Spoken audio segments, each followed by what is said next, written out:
This meeting is being recorded by the host or a participant. The account owner can also watch this. All right, welcome everyone to the November 16th Paratransit Coordinating Committee. Let's go ahead and get started with introductions. I know a few of you are on the phone, so I will do my best to introduce you. But let's go ahead and start with SCTA staff. I'm Dana Teray. Hi, Dana. Drew Nichols.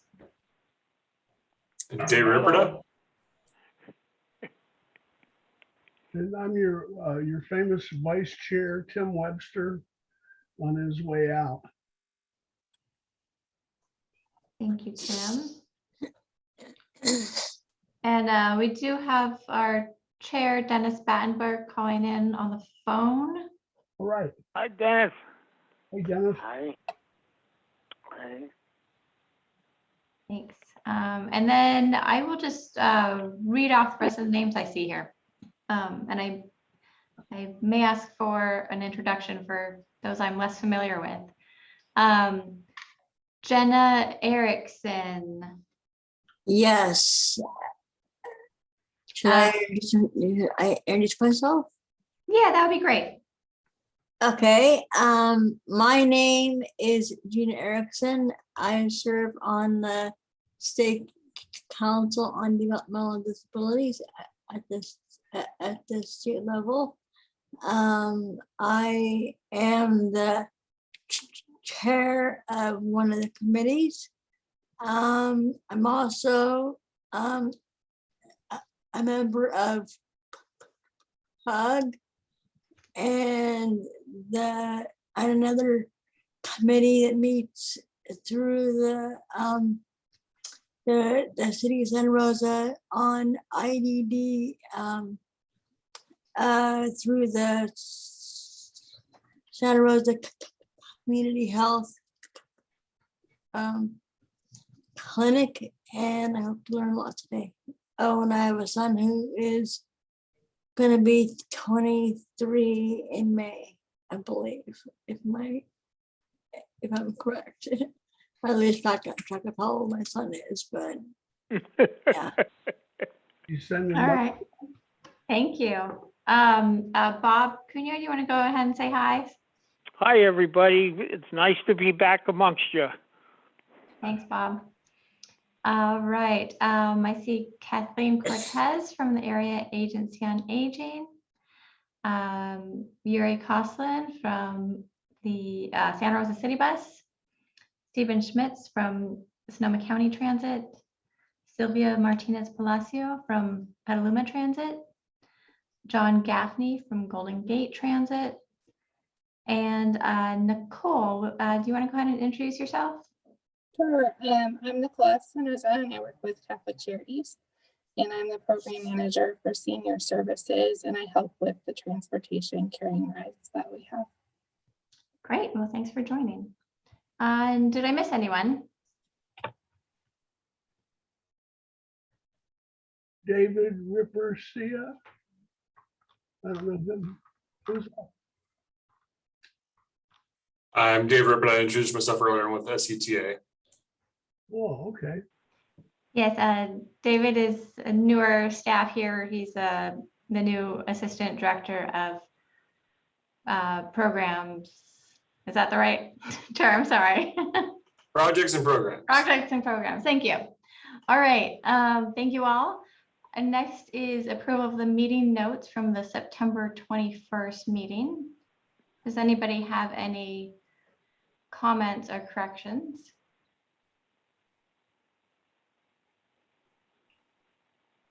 All right, hearing none, we'll move on to item number 3.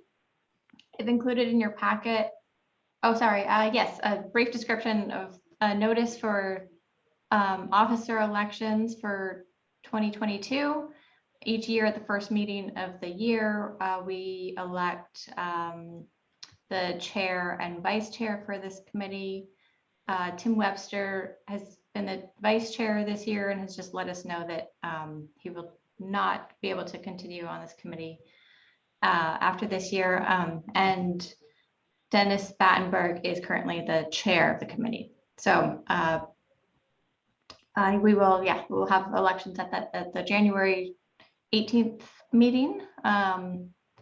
And I do request that people join the meeting, members join the meeting, so that we do have a quorum to elect those positions. Anybody have any questions? All right, the next item on the agenda is the FTA section 5310 2022 call for projects, which I have included in your packet. This is the enhanced mobility of seniors and individuals with disabilities program. And there are some, the application will be out on January 3rd. MTC has sent around a meeting invite for people, for a webinar for people who are interested in applying for this grant. If anybody is interested and didn't get that, please let me know and I'll forward it along. It is taking place, I believe, on December 9th. Let me double check that.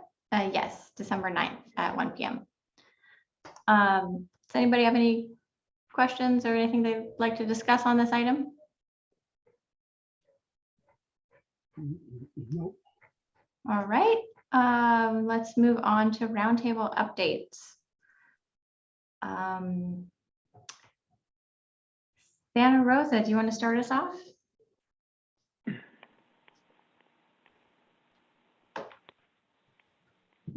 Sure. Hi, I'm Yuri, the transit planner for City of Santa Rosa. Let's see. We have about 17% of our staff that are unvaccinated in fixed route, about 25% unvaccinated in our paratransit. Our paratransit ridership right now is about 60% of what it was pre-pandemic, and our fixed route ridership is a little bit below that. On July 1st, we launched the Unlimited Rides for Youth program. So that's the one demographic where we're in the youth demographic, we're back to pre-pandemic levels in terms of the ridership. Let's see. We are moving forward with electrification planning. We hope to have chargers installed at our yard for the fixed route in February-ish, and our first 4 electric buses should be here in June, July-ish. They're Proterras.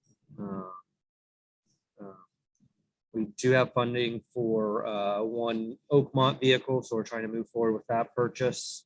That will not be an electric vehicle because there are no electric vehicles of that size that are Altoona tested, and this is financially or federally funded.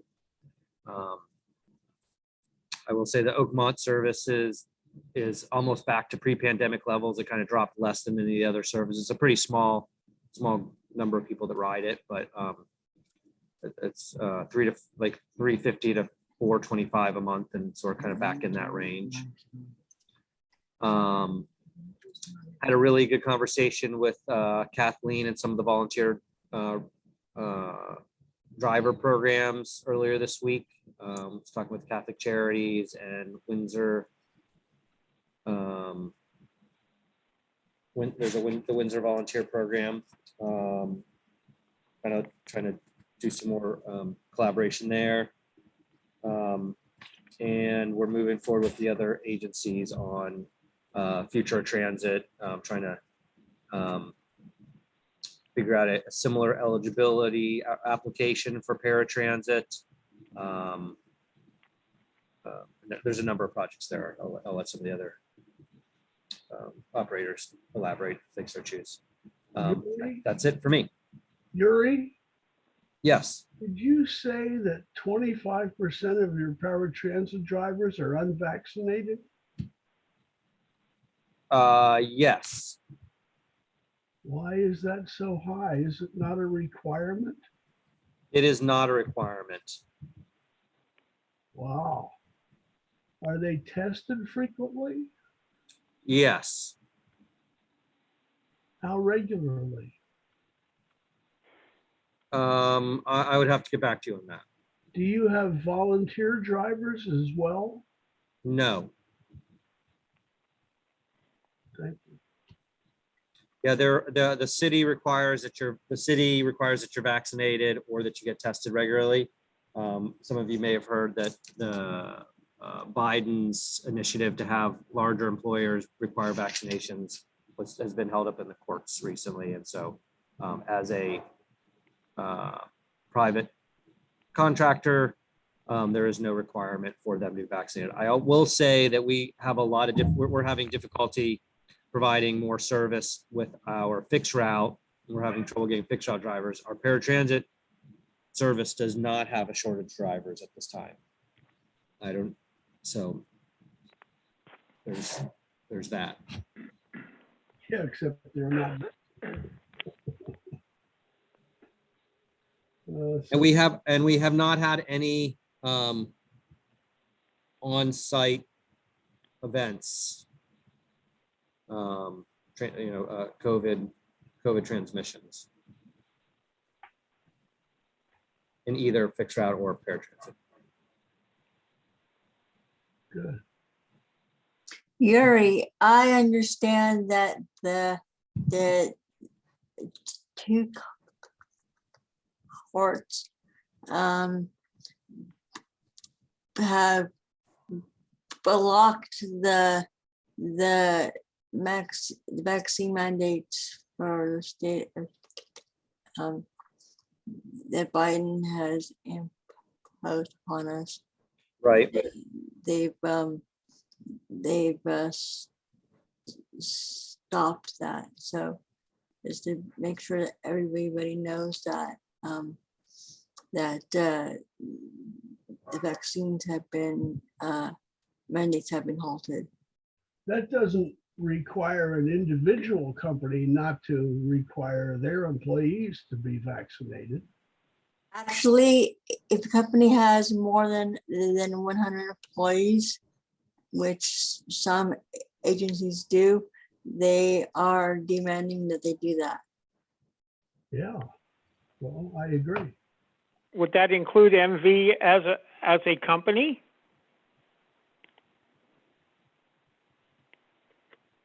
That's a question for Yuri.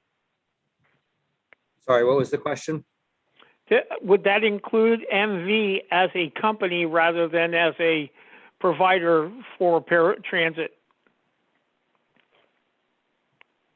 To have be mandated. As a corporate policy, not as the government's mandate. I think the question is, Right, thank does you. MV fall under the city of Santa Rosa's requirement for? No, Okay. because they're not on site, and they're a contractor. All I That can was my say, question. I Thank had you. to hire, or if I had to ride in a vehicle with paratransit, I would want my driver to be vaccinated. That's just a personal opinion, but I believe many would share it. And I think that the company that operates those vehicles could require its employees to be vaccinated. But that's just my opinion.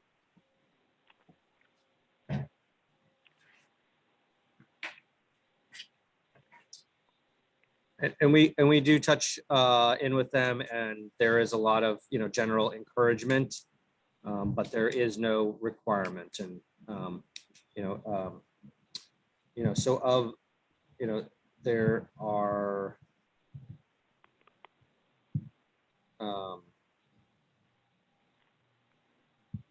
The vast majority, there's a total of 15 so there's like 3 to 4 that are unvaccinated of the 15. Mhm. Question, Yuri. Yeah, 4. Yes, please. Okay. Isn't everyone required to wear a mask? Yes, everyone is required to wear masks. And we do frequent wipe downs. The drivers carry masks with them. But yeah, everybody, the public is required to wear masks on all federal transit properties and on vehicles. Mhm. Thanks. Thank you, Yuri. All right, Stephen, you want to give us an update on Sonoma County Transit? Yeah, hi, everybody. Thanks, Dana. We've got some schedule changes coming up for our fixed route, which will take place December 12th. And we're adding some service primarily to our Route 4448 between Santa Rosa and Petaluma, but a couple other trips on east-west routes 20 and 30. The rest of it's pretty minor time point stuff, but we're bumping up the service on 4448 as we see demand increase. And most recently, we've got, we're at about 47%, we're creeping up to almost 50% of what our pre-COVID fixed route ridership was. So that's going in the right direction. And I'm not sure, I'm sorry, I don't have the percentage for paratransit, but that ridership is also increasing similarly. We recently received 2 new gravel cutaway buses for our paratransit fleet. So those have replaced a couple of older vehicles, and you should see those in service here pretty soon. That's about all I have for Sonoma County Transit. Thanks, Stephen. Great. Sylvia, would you like to give an update on Petaluma Transit? Sure. There's not too much to update. We're still operating as is. We're still, just like all other agencies, we are modifying our paratransit services to only have about 2 to 3 people on per vehicle. Everybody is required to wear a mask. Let's see. One big thing we want to do announce is that we're getting, since we moved away from doing in-person evaluations from the care contractor, who would also provide paratransit ID cards that we would use to provide free rides on fixed route. We no longer provide that service, and we no longer provide the ID card. So we're giving away complimentary fixed route bus passes for paratransit eligible clients of ours. So if you are a paratransit eligible client, then you are eligible for our fixed route passes.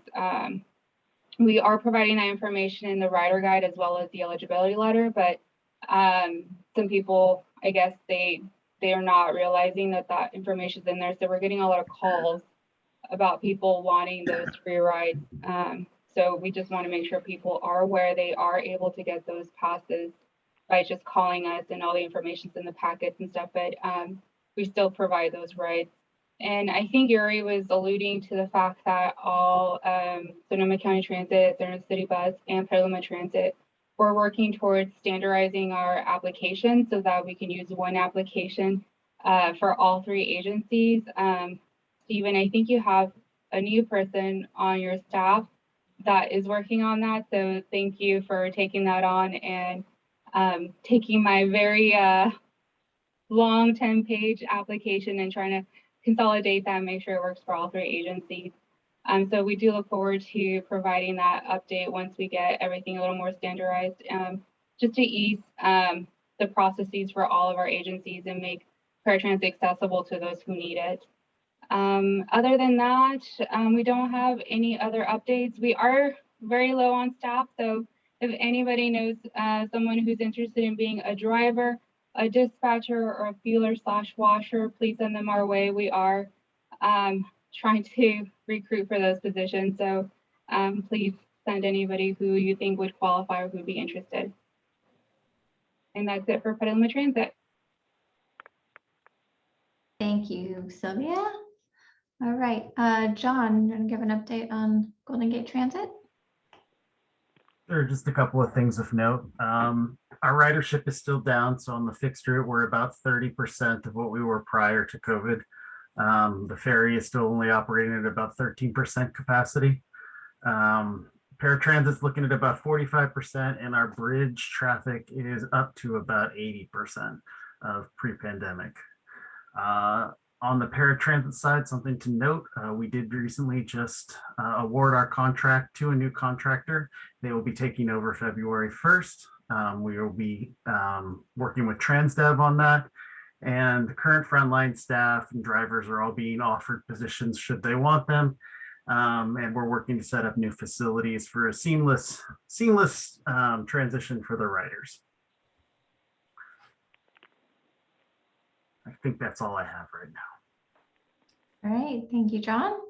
All right, next we have updates from our mobility partners. Kathleen, do you have any updates from the Area Agency on Aging? Yeah, hi everyone. I just wanted to let you guys know that we've done some changes internally with some of our committees. So if you haven't seen our Transportation and Mobility Committee agendas and notices, it's because we've transitioned to only having 2 committees for our agency.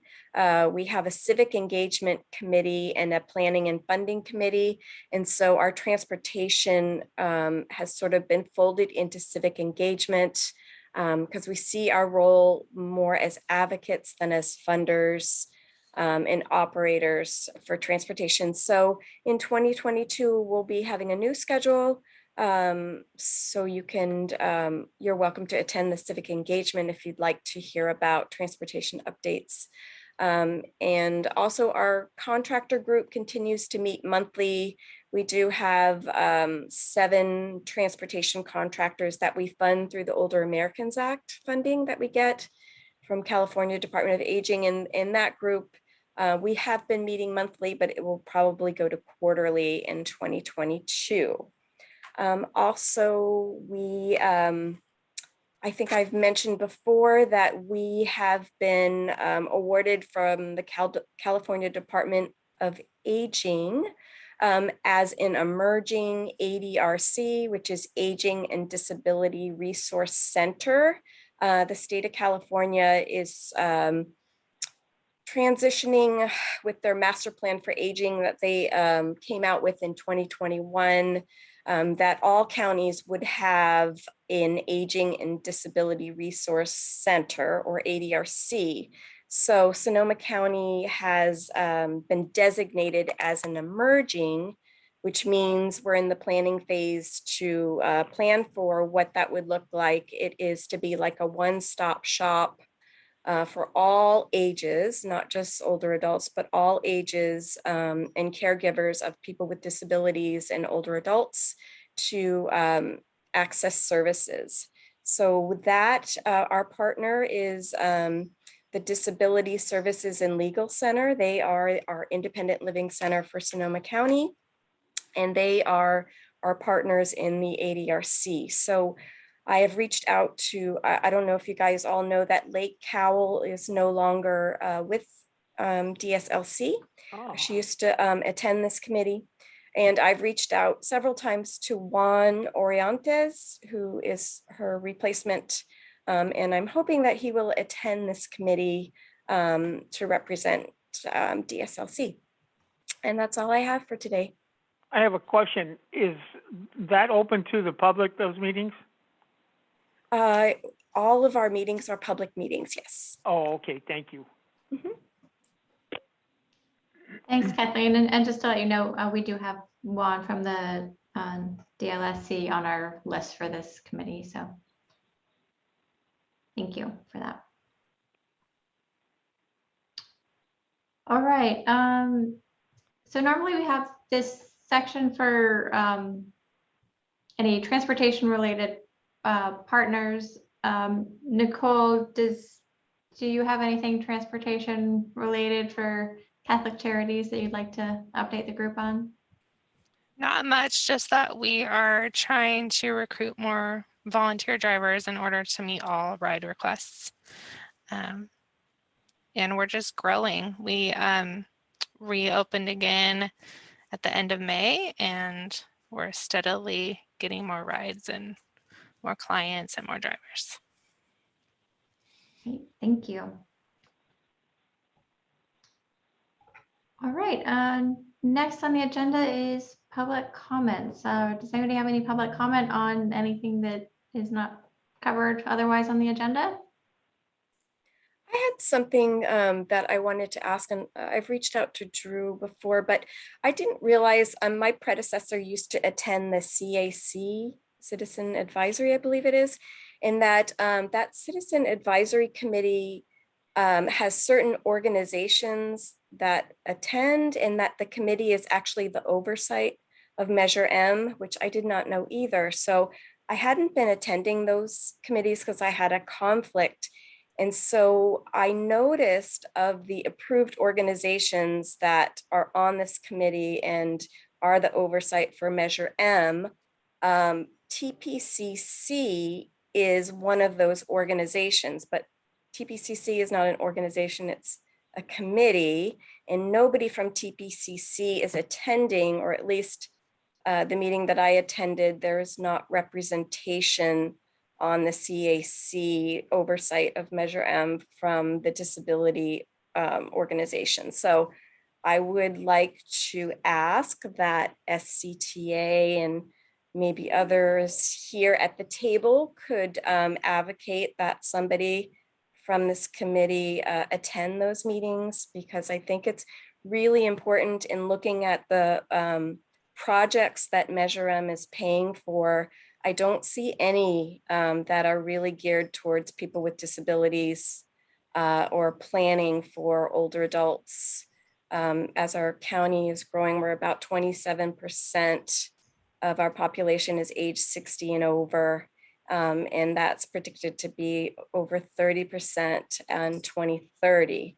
So I think it's really important that people plan for older adult transportation, because it's going to become, I think, an issue. I mean, it's already an issue. We know that there's so many underserved parts in the county. But I just wanted to say that I think that SCTA should review those organizations that are invited to the CAC, because I think some of them, I don't know if they're all in business today or if all of them even know that they are the oversight for Measure M.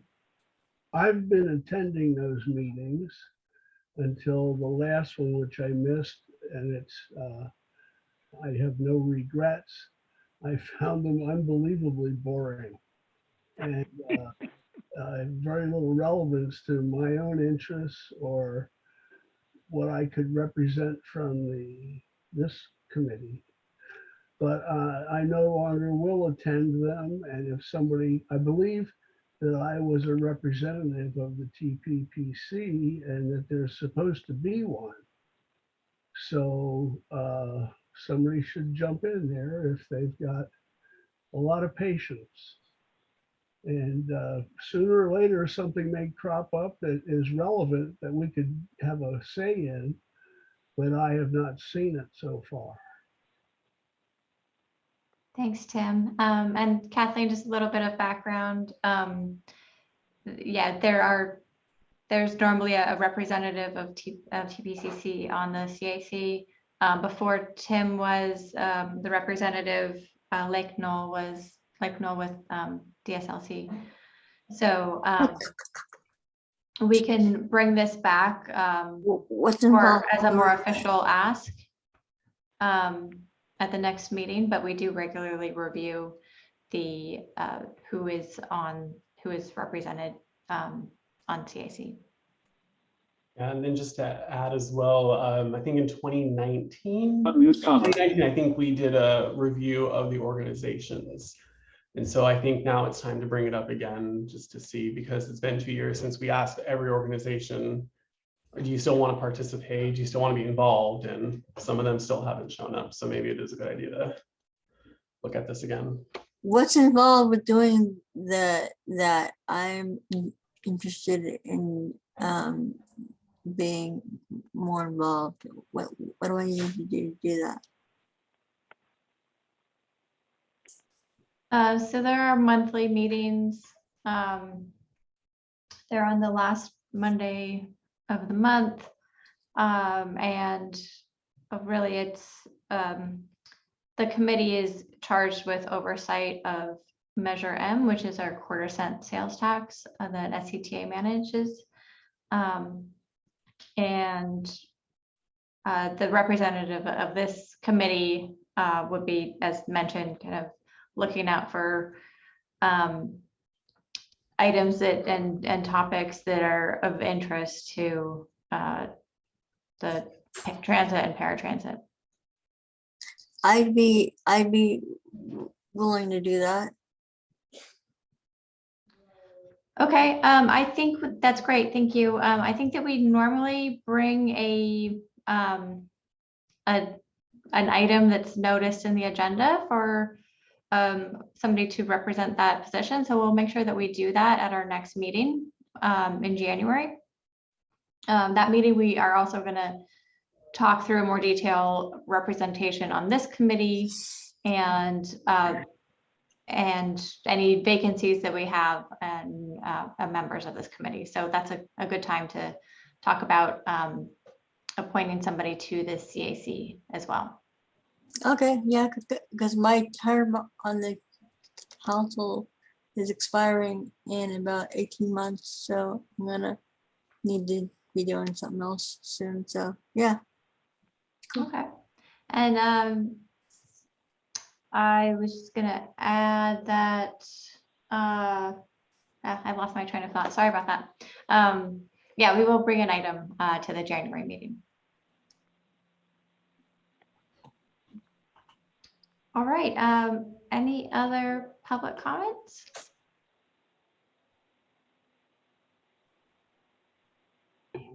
How about other business or announcements?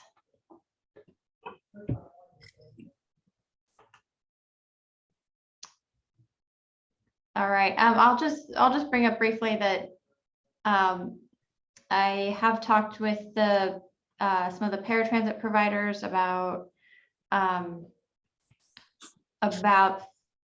getting more people involved in this committee meeting and filling some of the vacancies that we have. So we will be talking about that in more depth in January, generally the first meeting of the year.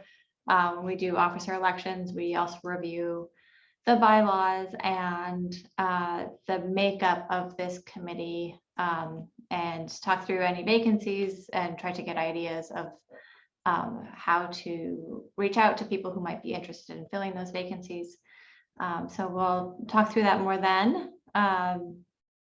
But yes, we have been talking with the paratransit providers about membership and bringing in more people, more paratransit users to this group as well.